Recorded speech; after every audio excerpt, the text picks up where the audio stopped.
ओम नमो भगवते वासुदेवाय।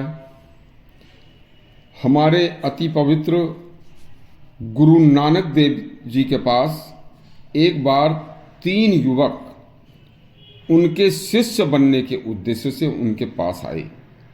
तो गुरुदेव ने अलग अलग तीनों ही लोगों से अलग अलग आँख और कान में क्या भेद होता है यह प्रश्न पूछा।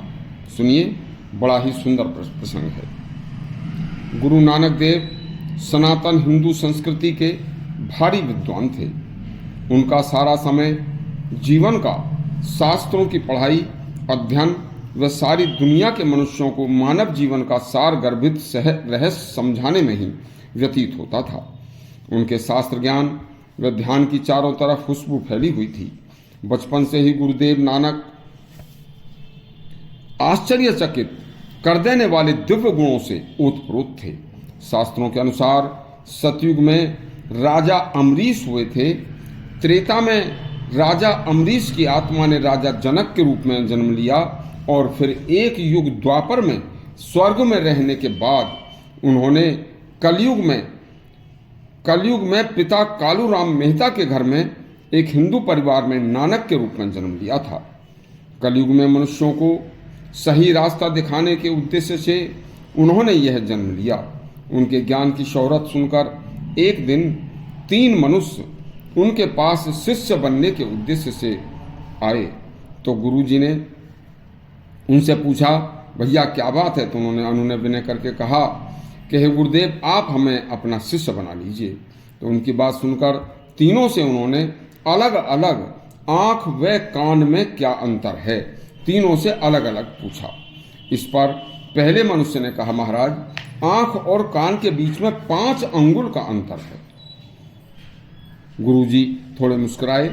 फिर दूसरे से पूछा तो दूसरे ने कहा कि महाराज, संसार में जो कुछ आँखों से देखा हुआ और कान से सुना हुआ होता है वह कान से सुनने के अपेक्षा आँख का देखा हुआ ज़्यादा महत्वपूर्ण होता है और सत्य होता है। महाराज, आँख और कान में केवल यही अंतर है। इसके बाद जब तीसरे से पूछा तो यह बोला, महाराज, आँख व कान में और भी कई भेद हैं, अंतर है। सुनिए, देखिए, आँखों से कान की विशेषता अधिक है। आँखें केवल लौकिक दिखाई देने वाले भौतिक पदार्थों को ही दिखलाई देती हैं, लेकिन महाराज, कान परमार्थ तत्व को भी जताने वाले ज्ञान को जताते हैं। बस महाराज, मेरे द्वारा, मेरी सोच के द्वारा आँख व कान दोनों में यही भारी मतभेद है, यही भारी भेद है, बहुत अंतर है। तीनों व्यक्ति जो गुरु नानक देव जी के शिष्य बनकर उनसे गुरु मंत्र दीक्षा लेकर उनके शिष्य बनने आए थे, गुरुदेव ने एक अति सूक्ष्म लेकिन गूढ़ ज्ञान का प्रश्न पूछकर तीनों की अलग अलग परीक्षा ले ली थी और उनके अंतःकरण को उन्होंने अपने छोटे से प्रश्न से ही पढ़ लिया था कि कौन मेरा शिष्य बनने लायक है और कौन नहीं। तब गुरु नानक देव जी ने पहले व्यक्ति को, जिससे पहले प्रश्न पूछा था, उसे अपना शिष्य बनाने से इनकार कर दिया कि तुम मेरे शिष्य बनने लायक नहीं हो, क्योंकि आप अभी मूढ़मती हैं। इसको समझाना भी बहुत बड़ा मुश्किल कार्य है। उसके शिष्य बनाना स्वीकार नहीं किया। इसके बाद दूसरे व्यक्ति को भगवान की भक्ति और उपासना का तरीका समझाकर कुछ दिन बाद आने की आज्ञा देकर वहां से भेज दिया।